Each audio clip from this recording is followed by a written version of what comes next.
dear guests, Danish Water Forum President, please come to this end. Bogdan Sanchuk, Local Project Coordinator, Dutch Waterwork Program, Phase 2. Piotr Ziętara, President of Kraków Water Utility Company.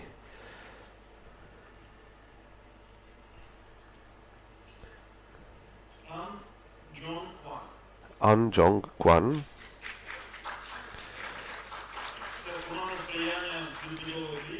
team for Rebuilding Ukraine, General Director of Rebuilding Ukraine team. Saison Sima. It's an international migration organization, WASH cluster. Anastasia Hakalo,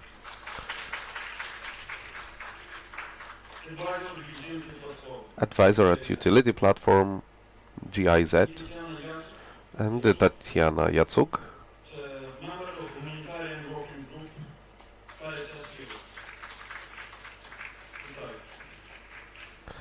welcome.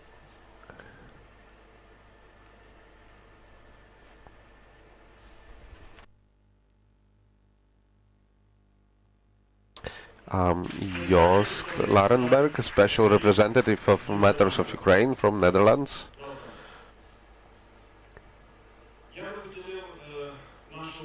I would like to divide our panel in few parts. I would divide it in 3 parts. First one would be dedicated to discussion about partnership. We have a great experience of cooperation with German market. Second question is more humanitarian questions, and third part is development, recovery, and development. If we agree to this division, we can start from discussing our experience of partnership with the German market, where GIZ supports us. And I would like Anastasia Kalup to speak. If you may share about where we are now with our program, what are our achievements, and what are the perspectives of development of such a partnership.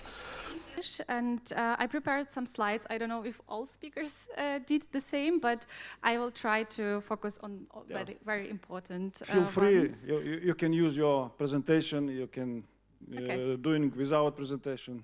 Thank you. With pleasure, I would like to share a little bit of general information on the German Utility Platform project, and then I will come back to our Ukrainian portfolio.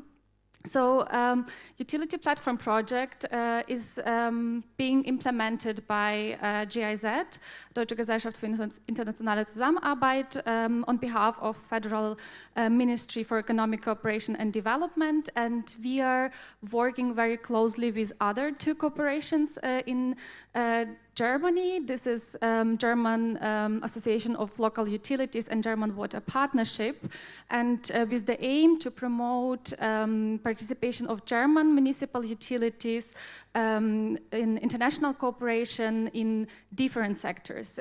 We started our project in 2019 with only 3 water operator partnerships, and one of them actually was also in Ukraine with Lviv Vodokanal. So it was before the full-scale invasion started. And then we extended our partnerships also to solid waste sector recently. So as for now, we do have 30 operator partnerships where a lot of German utilities are involved. And we are operating not only in Ukraine. We are a global project, so we operate in 7 countries.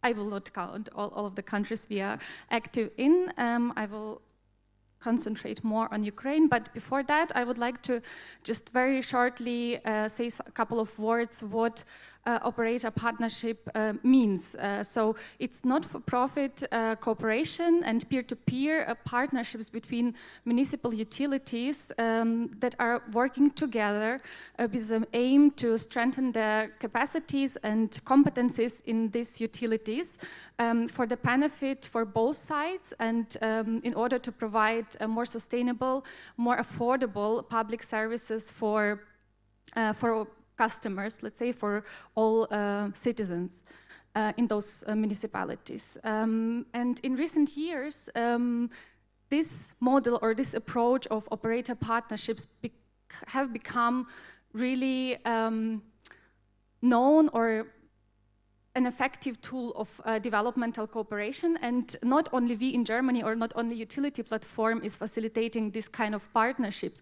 We know that I think Bogdan Senchuk will come back to this approach as well, because Dutch partners do facilitate the same partnerships. Also, we know that GIVOPA, with this is UN program, is also facilitating this kind of partnerships worldwide. So it is technical support project. It is about knowledge transfer. It's not about investments, but still this instrument is really effective. And I will not answer your question about concrete results of those partnerships, because we have, after this panel, a concrete example of one partnership between German and Ukrainian utilities. So they will discuss a little bit more, or they will present a little bit more concrete their activities and what does it mean, what does it bring for also Ukrainian utilities during the wartime. So here you can see how many German utilities are involved in these partnerships. And I have to say that it's not easy, to be honest, to find German utilities, or I think maybe Dutch colleagues also struggle with this problem, because this is additional time, this is additional staff needed for this cooperation, and also they travel a lot to the partner countries, for example in Jordan or in Zambia, where we also have partnerships. So we really appreciate that we have so many partners on our side. Here you can see our international partners, and I believe that Ukrainian utilities can find their logos here. So, and now very shortly on our Ukrainian portfolio. As I said, we started our first water operator partnership in 2019 in Ukraine, but of course, rapidly this operator partnership started to grow after the full-scale invasion, because Federal Ministry of Germany started to allocate additional funds for critical infrastructure. And as for now, we are proud as a German utility platform that we facilitate 14 water operator partnerships, but also we have 2 operator partnerships in solid waste sector. So in general, we have 16 operator partnerships as for today. And all those partnerships, they differ because they started in different years. They also are located in different areas in Ukraine. And some of them are already very well established. They have really like working groups and they meet regularly online. Unfortunately, German partners, they cannot travel to Ukraine to see how the situation is going and to make the technical advice even more efficient. So also nevertheless, like the current status, even though some partnerships are a little bit already forward, it is on procurement of technical equipment because the needs are still a lot high, but also peer-to-peer exchange is there in order to maintain, to restore critical infrastructure of water and wastewater sector.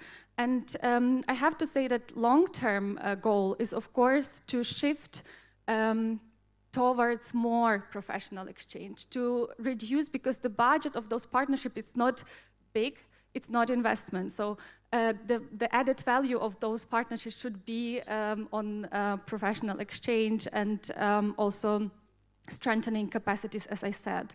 And if we talk about long-term goal, we as a project see, of course, added value of those partnerships for the future, for a building of Ukrainian water sector, because German experts, they can share their know-how, they can share their knowledge and experience in in operating new facilities. Maybe they can also share their advice on constructions that are coming later, or maybe which have started already.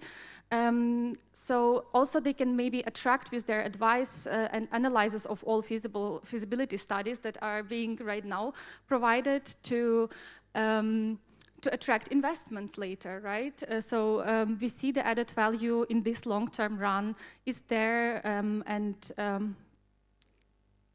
yes, I think I'm out of time. There is a 0 here, but just very shortly on this logistic hub, because alongside those operator partnerships, we established also actually a little bit earlier than January 2023, the donation campaign, because we received so many requests from Ukrainian utilities for help, because they were not prepared for blackouts, they were not prepared for those shellings and destructions, and together with Association of Municipal Enterprises, VKU, financed by German Federal Ministry of Economic Cooperation and Development, we started this donation campaign, and as for today, you can see that the value of procured and donated goods delivered to Ukraine is really high. This is the 7.5 million euros, but of course the value of donated goods is always, or mostly, it's underestimated and symbolic value. So I believe this budget could be higher. And you can see that so many German companies were involved or took part in this donation campaign, and 76 Ukrainian utilities have benefited from this support. So here you can find information if you are interested about the process of donation, because we also collaborate with the Ukrainian NGO, which is transporting all those goods from Germany to Ukraine, and how you can take part in this donation campaign. This is our team who are working with utilities, and here you can find more information. I hope I answered your questions, where we stand right now. And sure, great information, and I am proud that our company, Lviv Vodokanal, was at the beginning of this great project of the platform operator platform. And I'm sure you have a doubtful about results. We have a lot of results. We have tangible assets that we got as a support, and I can inform that the first aid and support we got from our partners from Dresden. When the war started, the first diesel generators that we got from the Dresden, and it's allowed us to be with electricity even when there are no electricity in the grid. So it's a lot. But the biggest assets that we got during this program is personal connections and the knowledges and ideas. And in this environment, I hope we can create new projects, and it could grow up. Thank you, Anastasia. And I going to the Богдан Сенчук. Богдан, як представник данського проекту. Bogdan, as a representative of Gdansk project of similar partnerships,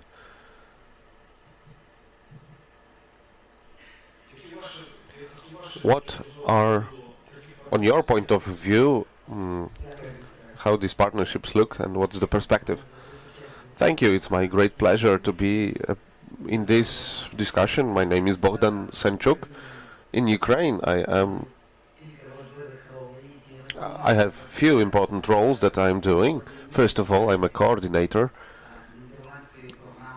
of Dutch program of water sector support in Ukraine. Also, I represent Sweat Fund that gives opportunity to receive a grant for development that will be realizing future investment programs for water supply.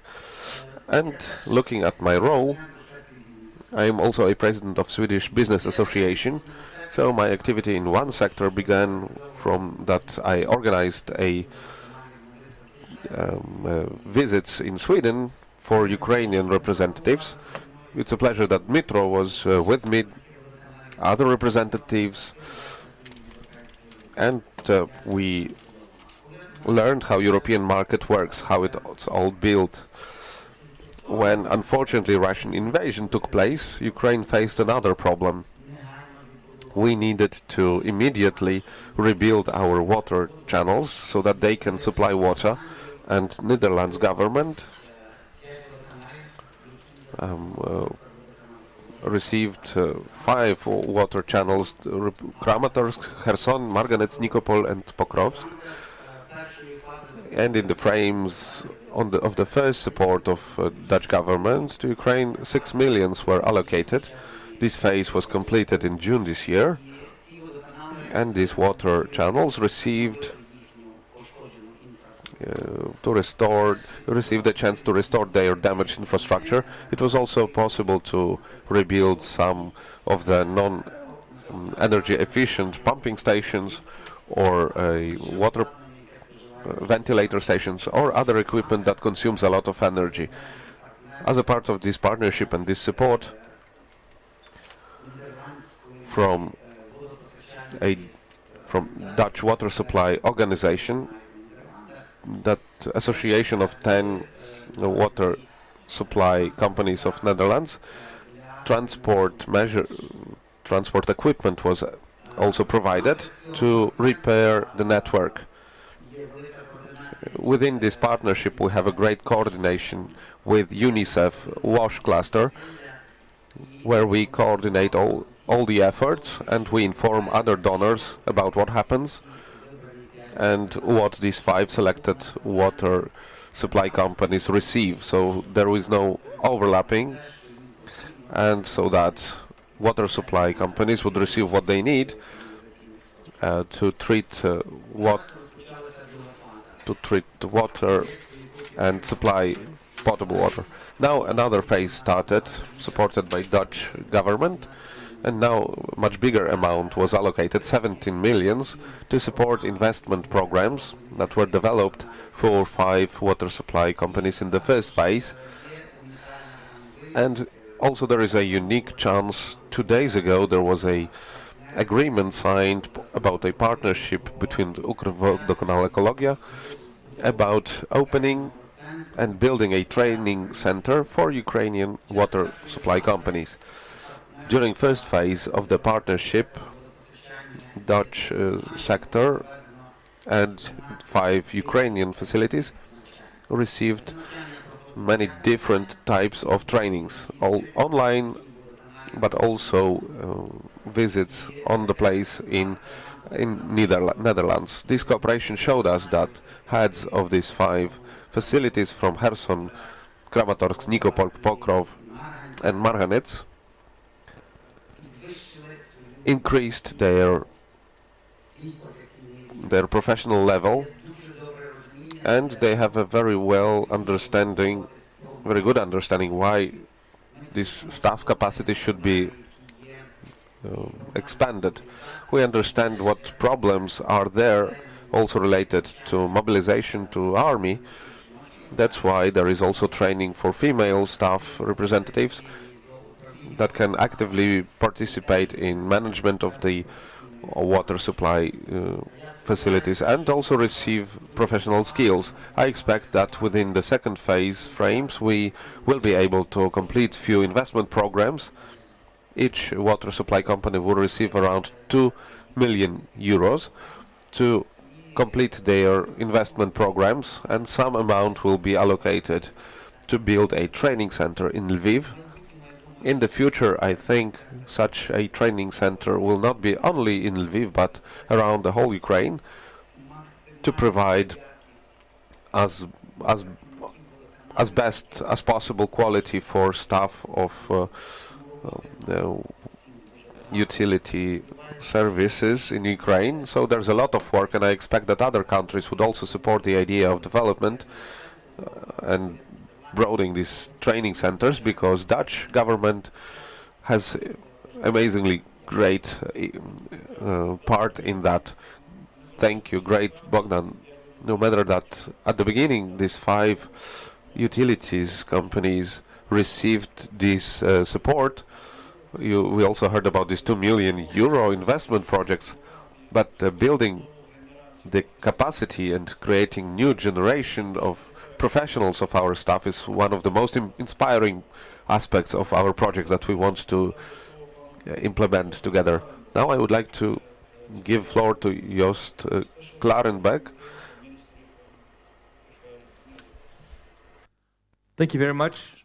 And first of all, thank you very much, Bogdan. Thank you for your compliments. But basically, I should be the one complimenting you. I mean, you've been our ears, our eyes, and our hands here on the ground, and we couldn't have done it without you. Thank you very much for that. Yes, I mean, when we, after the full-scale invasion began, we seriously scaled up our support to Ukraine, both military and non-military. But of course, today we focus here on the non-military side. We scaled it up pretty quickly and pretty bigly, in the sense that by now the total spend, non-military, of the Dutch is about 7 billion euros. And for us, when we selected our key sectors, water had to be part of that. And partly that is because of the needs. The needs were very obvious, but it is also very much where our knowledge is. You may know that I mean, half of my country is lying below sea level. Yeah. So for centuries, we had to build dikes, we had to pump to keep our feet dry. And in many ways, this subject is in our DNA. So these two combined, for us, it was very clear water had to be one of our priority sectors.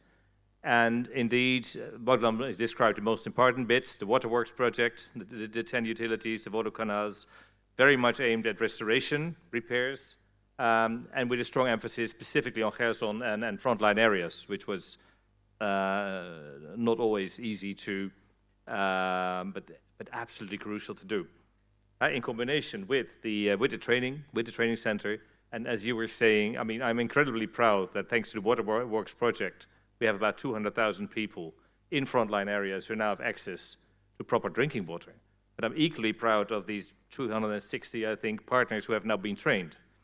Because repair is one thing, but you also need the more systemic approach. You do have to do both at the same time, which is extremely difficult.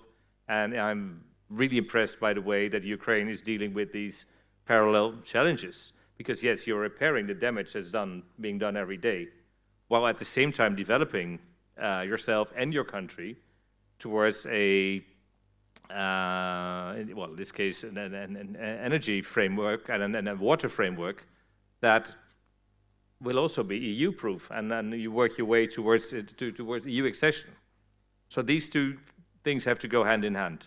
So apart from the Waterworks project, which is very specific, with the trainings, we were very happy with the outcomes. We have, in fact, just decided to ring-fence another 17 million for the Waterworks. We also try to look further, and we're now working on a project where Ukrainian experts will travel to the Netherlands to focus on some of the more forward-looking aspects.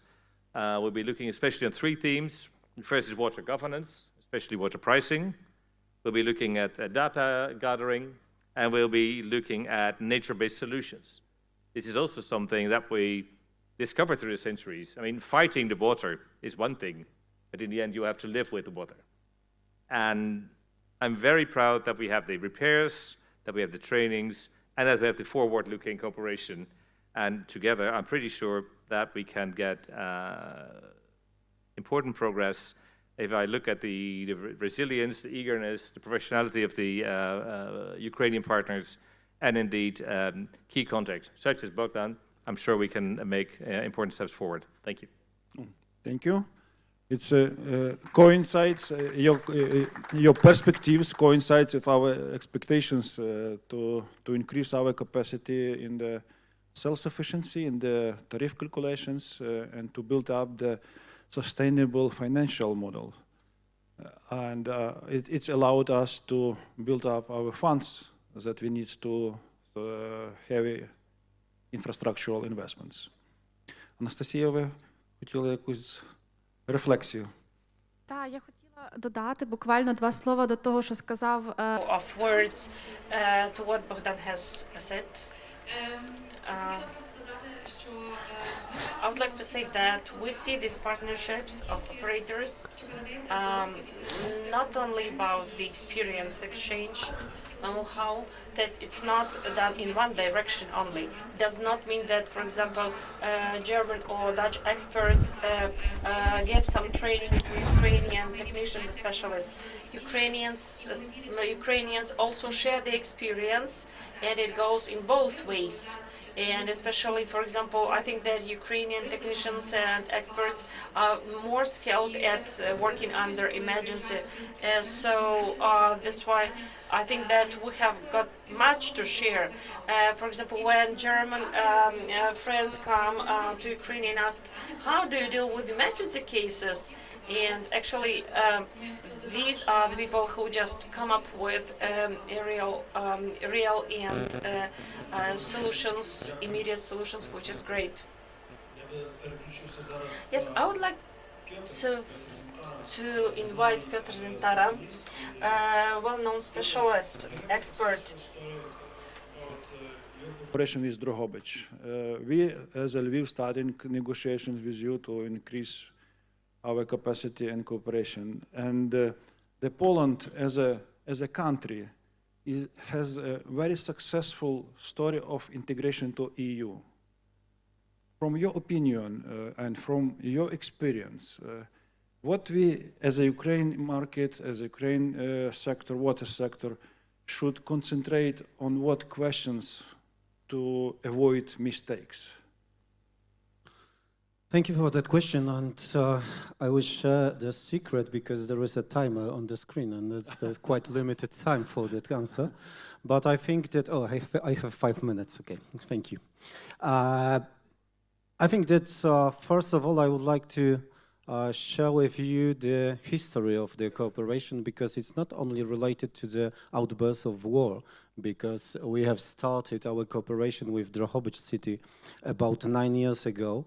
And because they had the anniversary of commissioning the new modern water company in the city, and they found in some historical papers that the engineers from my company, from Krakow Water Utility, were designing the system of water supply in Drohobych, and that's why we were invited to the for the celebration of the anniversary. And that was the starting point of our cooperation. And we have started with the internship for the employees in the company, because we were aware that we had a lot of experience converting our company from the, let's say, the Eastern rules of managing the corporate governance, which was based on the Eastern approach, to the Western rules, Western environment. And those experience was based on the 4 main pillars. I mean, first, it was the corporate governance. I mean, the fair procurement law in Poland implemented in the water sector, of course, anti-corruption, all efforts which were then done before we started to use the European funding. The third is to we were building the competences needed in the modern water companies, especially before accessing to the European Union. And the third one is the most difficult for you. I mean the healthy tariffs policies and the healthy strategies of investment. And that's the problem which is ahead of you, because I know the conditions in Lviv, of course, because we spent a lot of time discussing with Mitro, but that's the challenging issue for you for the future. We did it successfully. We used as much European funding as we could in the past, but now we are starting to live without the, let's say, money for free.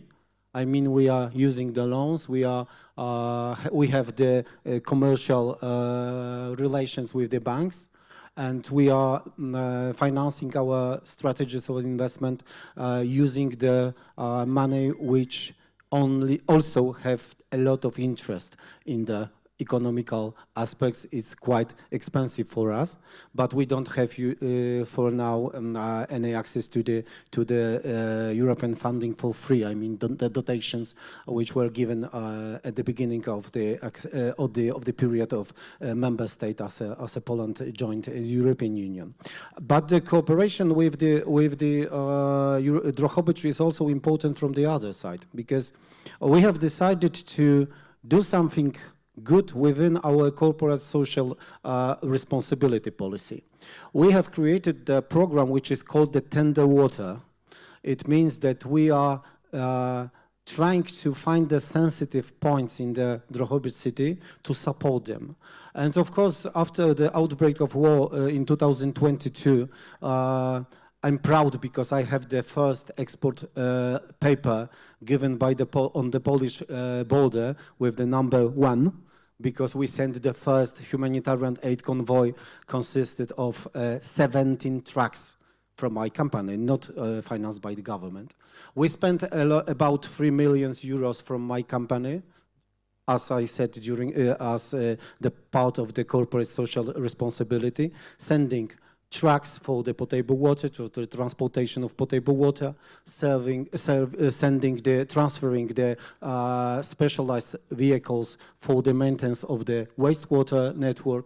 Now we have trained 3 weeks ago new staff for the TV inspections of the wastewater network, and I think that till the end of the year we will deliver 2 important parts of the future development of the Drohobych Vodokanal. I mean the inspection car for the TV inspections for the wastewater, and the specialized vehicle for the cleaning the wastewater network with the recycling. And I think that those equipment will be used also for removing the any problems with the collectors within the city. And of course, finally, because I have no time to describe the hub which we created in Przemyśl and sending other stuff to Ukraine, but what is important, we are widely open for the cooperation, and I hope that with Dmytro we will try to enumerate the list of urgent items, issues, which we can build some, maybe not peer-to-peer, maybe some other partners. We have some German talks behind us that we can create some platform for the future cooperation. We are open. We are also offering our facilities to organize the meetings because it's quite close to the eastern border of the European Union, for free, of course. And if you want to cooperate with us, with our association, we are open, and we will be glad that we are able to help you, and we are still holding fingers crossed for you, for your achievement and for getting closer to the European standards of your water sector. Thank you. Thank you, Piotr, and great respect for your support and help. And I'm really see the good perspective to create a joint working group with the Association of Polish Water Companies and our association to build up the roadmap for union on the way to union, the European Union, and probably it will be very useful for us. Дякую. Зараз я би хотів перейти. Thank you. Now I would like to go to more humanitarian questions. And we have representative of Caritas with us, Caritas Europe. And I know about your inspiring photo exhibitions that will not allow to forget the real face of war. Perhaps you can say more about that. Participants, so dear panelists, participants, dear colleagues, and dear partners, I'm really happy to be here today and to discuss with you all together this really very critical and very important topic about the recovery of the access to the water in Ukraine. And for my presentation, I will continue in Ukraine.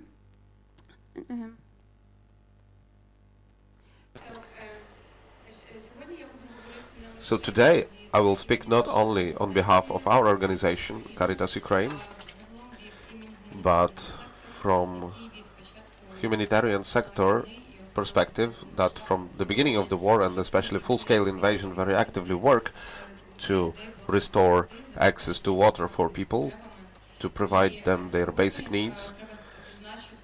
And for today we need to say that water is not just a necessity, water is used as a weapon right now. Russia purposefully attacks infrastructure, not only energy infrastructure but also water infrastructure. And today it was already mentioned that more than 600 objects were damaged of water infrastructure. It's a great amount of these strikes, these damages that have to be repaired as fast as possible, because renewal cannot wait until the war is over. People need water now, because without water not any other critical infrastructure object can work. A hospital or clinic in a small village cannot function without access to water. That's why we very actively work on this direction. Also, after the start of the full-scale invasion, unfortunately, in many cases, we need to work in quite dangerous regions, sometimes under shelling, without access to electrical grid. What we need now as a humanitarian sector to work effectively and fast, first of all, we need mechanisms for quick reaction, quick response, is a flexible support of our donors. What we need is trust to local contractors, it's so-called localizations. Without that, it's impossible to restore water supply in smaller communities. Together with our partners, together with communities, we renew wells, water towers, water treatment stations for quick water clarification. We also provide alternative energy sources, because it has to work together, energy renewal and water access. I want to say that regions where we work most,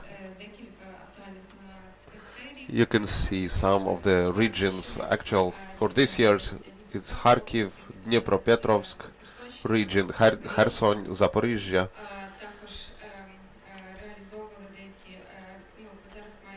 There are some active ongoing projects on Poltava as well, and in all communities of these frontline regions. I want to say, not to focus only on the number of objects, it's only for the year, but as for now, we restored more than 150 of such objects. We provided access to potable water and to technical water to more than 100,000 people. I want to say that we cannot effectively implement our project without our partners, and today we mentioned already what an important part plays Dutch government in restoring water supply from the beginning of the full-scale invasion. Dutch government, through private entities, private funds, supported a number of projects to restore water supply in Ukraine. In Kharkiv, in Dnipropetrovsk, Kryvyi Rih and Kherson region, also Pokrovsk region of Donetsk region. Very effectively and for a very long time, Norway government supports us through our partners Caritas Norway, and that has a very significant impact on renewable water supply. These systems have to work constantly and provide water for a big number of people who suffered the consequences of war. As I've said, we work on restoring the access to water, the network, or everything that, depending on the situation, is needed in a given region. Also, Ukrainian Humanitarian Fund play a very important role in this aspect, especially to restoration of sanitary and hygiene areas in areas where many internally displaced persons stay. I know that time is we don't have so much time, so I will quickly mention few positive examples of cooperation with Ukrainian utilities companies. One of such is cooperation with Irpin Vodokanal, water channel, that happened after liberation of the area, when we needed to restore as fast as possible the functioning of this water channel. So we restored a water supply system, we installed water filtering equipment, and it's a story about that humanitarian aid is transferring to a sustainable development for communities. Also, I want to say about another example. It's a Kryvyi Rih water channel where a new equipment was installed with the option of distant monitoring of quality of water. I want to say that we, as humanitarian organization Caritas Ukraine, we also work on providing information to the society about a critical consequences that war brings on water infrastructure. And today we heard already a thesis that we should start from changes of our mindset. I want to add that also to solve problems with water supply, we should start from understanding the scale of a problem. That's why we started a campaign, Wash in War, that shows to what extent war impacts water infrastructure and how many people don't have this constant access to water that is required for functioning. I would like to sum up by saying that today the cooperation with international partners is not just financing. It's about ecological solutions, which is very important now. It's about energy efficiency, modernization, that was mentioned on previous panels, that we should not build as it was, we should build it better. And it is about us having to approach strategic decisions in a responsible way. I also want to say that today restoring water infrastructure is impossible without cooperation with the state, with our partners. There has to be a consolidation of our efforts of humanitarian sector and local communities on the spot to find common solutions best for a given situation, with the trust that a future of Ukraine is a new technologies as opposed to obsolete systems, is a independence, it's a local resilience that we're supposed to reinforce our communities and their water supply systems. It's developing these systems that will allow to function even in crisis scenarios. Nowadays, water in Ukraine is not just a symbol. I mean, water is a symbol of solid robustness, and I want to say thank you, want to express gratitude to our partners who support Ukraine. Together we move towards modernization and finding best solutions, and I am thankful that we can learn from each other. Thank you, Tatiana. Impressive results. Of course, it's not so common that humanitarian organization speaks about energy efficiency and ecology, so great respect for such an approach.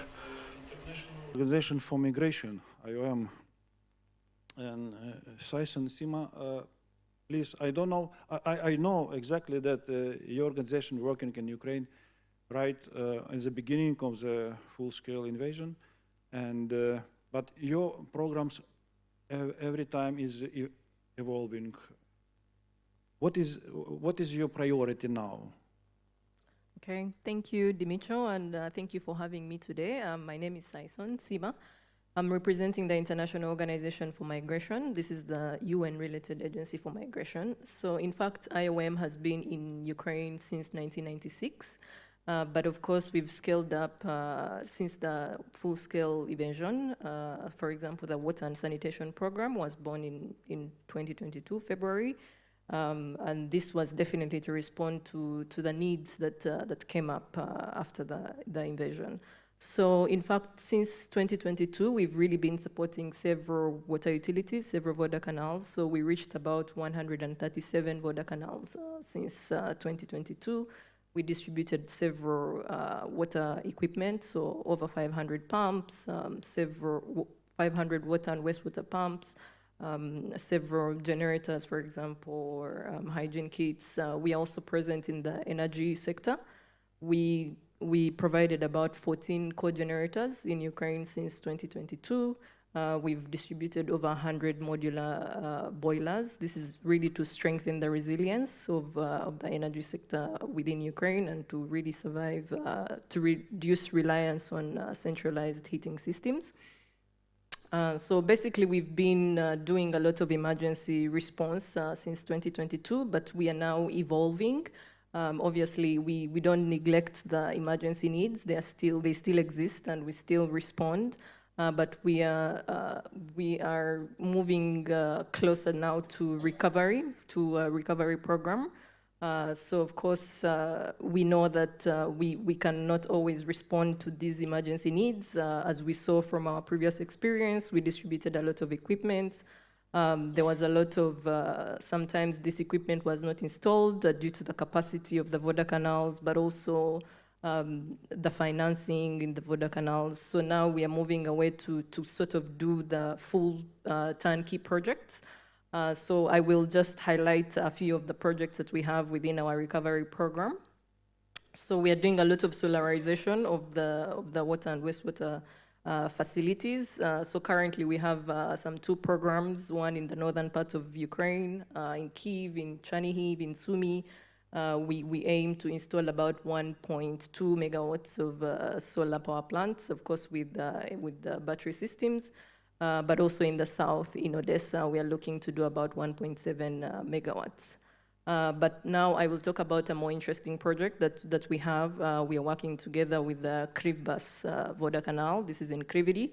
And thanks to our partners, the EU delegation, we are investing 30 million euros to help strengthen the system in Krividi. So we know that this is one of the water canals that was affected by the destruction of the dam. So it's really facing all these challenges even before the destruction of the dam. We know that their infrastructure was already aging, it's oversized, it has high energy inefficiency within the system, and the network is long. We have about 2,000 kilometers of pipelines, and we also have over 400 pumping stations. So what our program is trying to do now, we are implementing this in phases. So we will start with system diagnosis. So this is basically, we are actually trying to bring on board an international consultancy firm that pairs together with a Ukrainian farm so that we can really investigate where exactly should we target our resources to make the most out of it. So this program is now ongoing. We hope that once we do this in-depth diagnosis, we'll be able to identify where we can invest this money to improve the system, especially for the people of Kriviri. We have three main focus areas. We have water treatment, so we know that the Voda Canal is using a lot of reagents since they lost the main water source and are relying on a water source that's polluted. So we want to reduce consumption of reagents by 10%. We also want to look into energy efficiency at the pumping stations. Right now it's quite high, and we want to bring this down by by at least 20%, and of course not forgetting non-revenue water. It's also quite high in Kriviri, about 30%, so we also want to see how we can target specific improvements within the water network. So this is really the program we want to be able to learn from this program. So once we identify the investments we are going to make, we will bring on board the contractors to fully perform the works, and then eventually we will have closing lessons learned and develop some more long-term, mid-term strategies for Kriviri. But overall, I just want to say that we want to sort of replicate this model, this Kriviri model, across several other water canals. We understand the challenges are everywhere, and it's not about focusing on the big water canals, but also moving into the smaller ones. So we hope that we will learn from this project, and then we will also share our learnings with everyone else, and hopefully do this more. Thank you. Mm-hmm. Thank you, Sima. It's incredible, and it's nice to hear that you're switching from the emergency response to the recovery projects. It's inspiring. And now we are switching to our next panelist, and we go to Denmark. It's big our partner, and Danish Water Forum. What is your view? Thank you, and thank you. I'm honored to be here as a representative of Danish Water Forum at this very important event.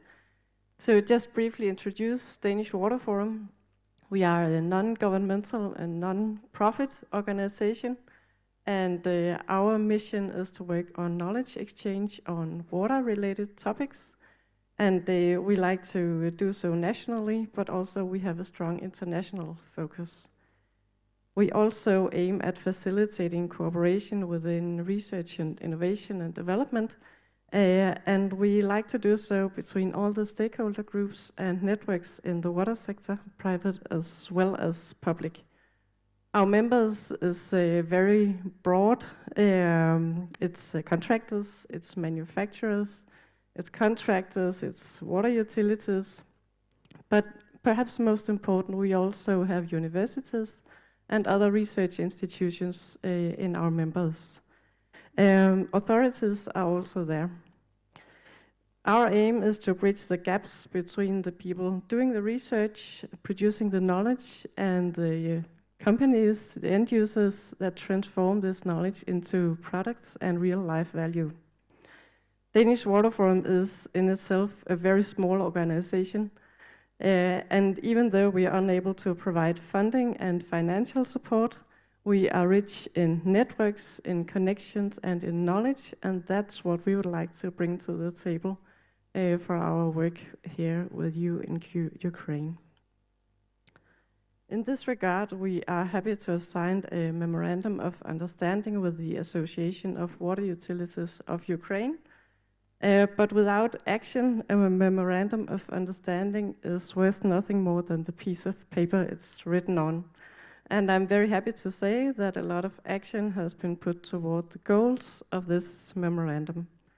We've had multiple site visits in Ukraine, in Mykolaiv, in Lviv, as well as in Denmark, and also webinars organized in cooperation with Danish industries. These webinars focus on the twinning programs between Ukrainian and Danish municipalities. Just a few weeks ago, I had the very great pleasure to meet a distinguished delegation from Ukraine visiting Denmark, and it was inspiring to listen to the deep discussions taking place at a very high technical level. Another recent touch points was the Lviv Eco Forum and the Danish Water Days. I believe these events are good examples of the value of our cooperation, and I look forward to more in the years to come. Many of these activities are organized by multiple organizations together. As Denmark is a very small country, we are fortunately very good at working together toward common goals. Therefore, you are most welcome to use Danish Water Forum as an entry point for the Danish water sector, and I'm sure we'll be able to point you in the right direction for relevant water discussions if you wish to include Denmark in your work. The topics of our existing cooperation in the Memorandum of Understanding are knowledge exchange, it's also capacity building, and in general implementation of the roadmap to a sustainable water infrastructure. The cooperation focuses on technical challenges and solutions in both the drinking water and wastewater. But it also focuses on the administrative, the institutional, the financial side through discussions on, for example, full cost recovery and tariffs that has been a hot topic during these days. As an example from the drinking water sector in Denmark, we have a very old tradition, a long tradition for a groundwater-based water supply, a very decentralized water supply, and that's one of the topics I've heard mentioned here as well, is the wish for increased resilience that comes with a decentralized water supply. We also have a very low water loss in the distribution system of 7%, and we work on full cost recovery and have done so in many years. And to achieve this, we have built expertise in geology and hydrogeology, and one of our key tools is groundwater mapping with geophysical methods. And our very low water loss is achieved through careful detection of leaks, aided by smart water meters. And during our regulation, the Danish drinking water utilities have a financial incentive to keep this water loss very, very low.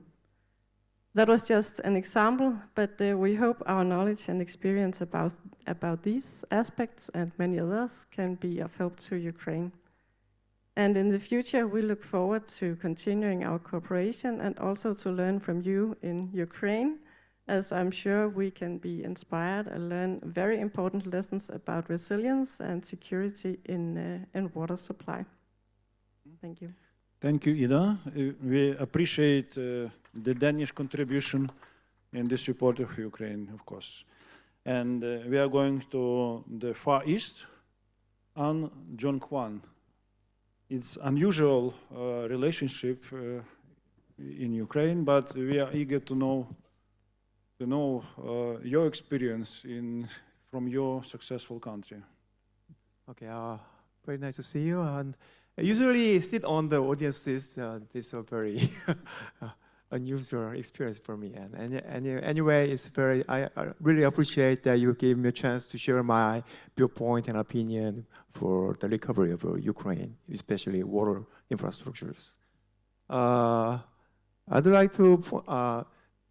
I think my role is to provide a different viewpoint from Asia, because we have a little different water infrastructure development model in Korea. Basically, I'd like to explain my K-Water. K-Water is government corporation, so we are not profit-seeking entirely. Our priority is to build a friendly relationship with Ukraine or some organization like Botocanos. So that is the base point. And if I say our strategy in developing water infrastructures from 1960s to until now, the basic difference is that the government plays a very important role in developing overall infrastructures. So the government usually set up law and policy and budget. This is their job, and then they established a specific corporation like a K-Water, and the implementation is ours. That is our mission. And also, another strategy is to include all those clear and concrete target goals, like a water supply rate, into a national economic plan. And they propose that goals to us, and we have no choice but to complete those missions. And over the years, in 1960s, our water supply rate is only 16% of all country. But it becomes, after of all this strategy, in 2013, it becomes 99%. So this happens again. And this is the some different point. And for the point is that we can secure speed and efficiency using government-driven policies. So another point is that I'd like to say is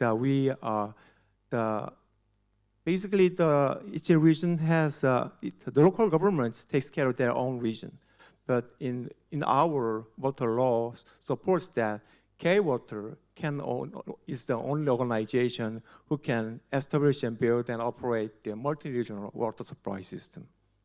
Because for example, in metropolitan area of Korea, we construct a very large-scale water supply network. So the total water capacity is 8.5 million cubic meters a day. And we supply water to 27 local governments. And the water supply population is almost 30 million people. But that system is only operated by K-Water.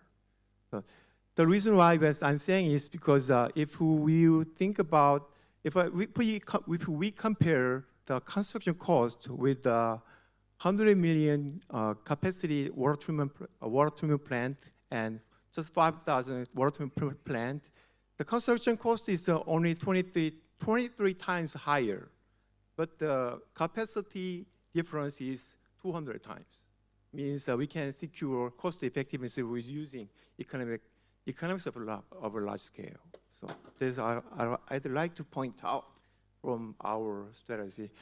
There's three benefits from the multi-regional water supply system. The first one is because the large scale water supply system needs to be connected with dam operation. Because using groundwater, we cannot secure that much water. So you need to construct and operate large-scale dams to secure enough water resource every day. And the second one is you can resolve the problem of the water imbalance. Because sometimes in big cities they can secure economics of scale, so they can seek for everything is profitable. So they have more chance to receive a good quality of water. But in small cities, there is not many chances to receive that. So we use multi-regional water supply system. You can resolve that water imbalance problem regardless of size of the cities or regions. And the third one is we can secure the profits of the water wells from if we think about big cities and small cities, the wells, the profit comes from the big city, but it will automatically move to small cities, and we can secure water equality for all people. Yeah, that's it.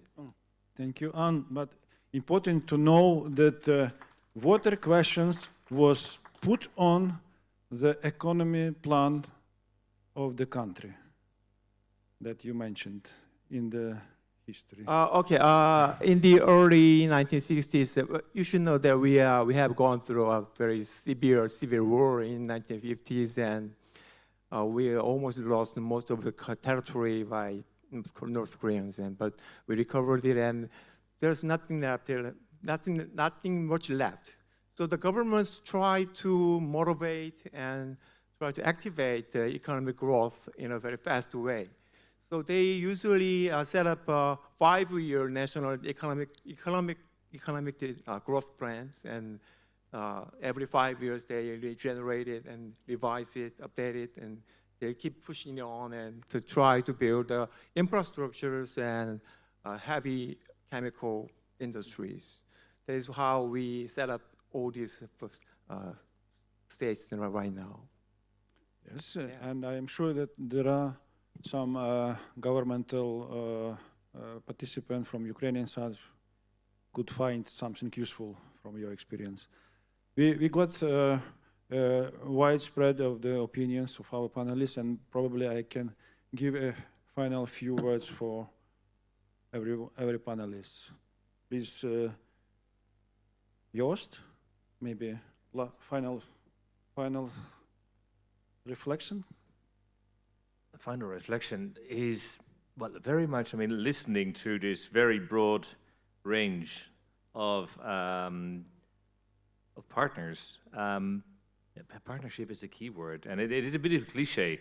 But as I said, you know, in my country, when we were trying to pump together to keep the polders dry, the key thing was you had to cooperate. Also with people that maybe you didn't like or you didn't know. You had to cooperate in order to keep your feet dry. And in something which is both a public utility, but also a human right, you need to get this done, and the only way to get it done is together. I know it's a cliche, but in the end, it is what it is all about. And I hear a lot of partnership in the room, and I think there's plenty of room for more. Sometimes ordinary things is the right things. Tatiana. Yes, thank you. Thank you for this discussion, and I think so that during these 4 years of war, full escalation of war, we were in a very dangerous, in a very bad situation. But by the way, because of our partners and because of support of Ukraine, support of even small water canals and even small communities, we are still can be resist. We can recover our sector, and I feel that wash sector, water recovery sector, will be the best and will be the more better in the future after all of this very heavy but and dangerous but very necessary, I guess, experience what we had during these years of war. Thank you for all partners for that. Anastasia? Yes, thank you so much. I think it's really valuable to see how many projects, how many initiatives, and how many countries are involved in restoring and contributing to support Ukrainian water and wastewater sector. And I think my key takeaway of today's panel discussions, not only ours, but also the previous ones, is that investments, funds, emergency aid, different capacity building projects are crucial for recovery of Ukrainian water sector, but also for strengthening Ukrainian water sector. So it doesn't matter if you're talking about financing, if you're talking about small projects, partnerships, or also emergency aid that, for example, Caritas is doing on their daily work. All these aspects are crucial for restoring the Ukrainian water sector. Thank you. Sima. Yes, so for me, I will just say that, of course, as we've already mentioned, partnerships, but most importantly, as well as we plan for EU integration, I think we really have to join hands. It's now more important than ever for all the partners to come together. I think one highlight we had from this panel that I liked is really the knowledge exchange and the pairing of Ukrainian utilities with the utilities in Poland, in Germany, in Netherlands. I think this is a very good approach, and learning from each other is the best way forward. Thank you. Anna. Okay. Wow. Well, actually, I felt very friendly. There are so many partners nearby, by my side, who are related with the water infrastructure. So. Basically, we are, because the Korea is very far from here, so there are many obstacles to inspire and activate active activities by ourselves. But we will do our part, whatever we can do. So because we have many engineering companies and construction companies that has experience about our infrastructure development and construction. So we are our part, but we are. I think we need some kind of a connection or partnerships to share all those opinions and viewpoints or their projects. So I don't want to overlap all those things. So to secure efficiency, we better communicate more with each other. Exactly. Thank you. Piotr. I think that's it's very hard to summarize such a discussion, but I think that the most important part is that you are trying to replace the slogan which was given to that conference as a whole conference, not the forum today. I mean rebuilding. Rebuilding is rebuilding something, not recovering based on the best available techniques. And I hope that you will be able to recover your infrastructure based on the best available techniques at the moment of recovery, and you will be able, based on the experience of our colleagues from different countries across Europe and world, of course, sorry, also to meet the European standards of quality and safety of the product, I mean the water provision, and also you will be able to deal, because it's not possible now, but in the future, you will be able to deal with the environmental issues, which will be important or extremely important and essential after the перемога. Thank you very much. Thank you. Богдан. Колеги, це прекрасна можливість поспілкуватися. Dear friends, this is a unique opportunity to speak about the needs. But this is the kind of the partnership in the water supply sector. It's a long path to the possibility of every citizen, regardless of the territory, in the rural and urban locations, open the water tap and drink healthy water. I'm grateful to all countries, and for example, from my part, I would like to stress that the Netherlands companies usually helped us to implement the project not only in Kryvyi Rih, but actually we are focusing on the energy supply system as well. So it's about extending the capacity of the water. Of the water supply facilities, and of course taking into consideration the issues of energy efficiency, cost efficiency, and the quality of fuel that is used by water utilities. And we do hope that these meetings, the discussions, will give our partners help to negotiate or the well-established legal framework of operating at the European Union. Otherwise, it cannot happen. So we extend our utmost gratitude to our friends, partners across Europe and abroad that help us to work upon just healthy tariffs. And I extend my thanks to what the Netherlands government has been and is still doing for us. It will give us the possibility to install the most updated, efficient equipment. I think we're on the right way, and we go on moving this path. Thank you. But also very difficult to be the last one in the long line.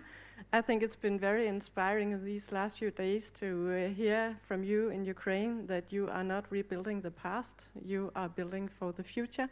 And I think that's a very important keyword to take away from this.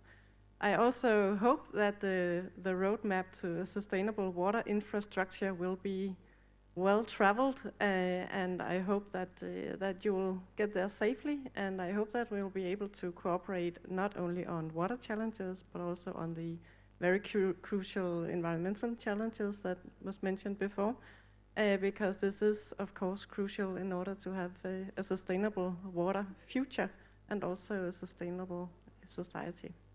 But with this, thank you.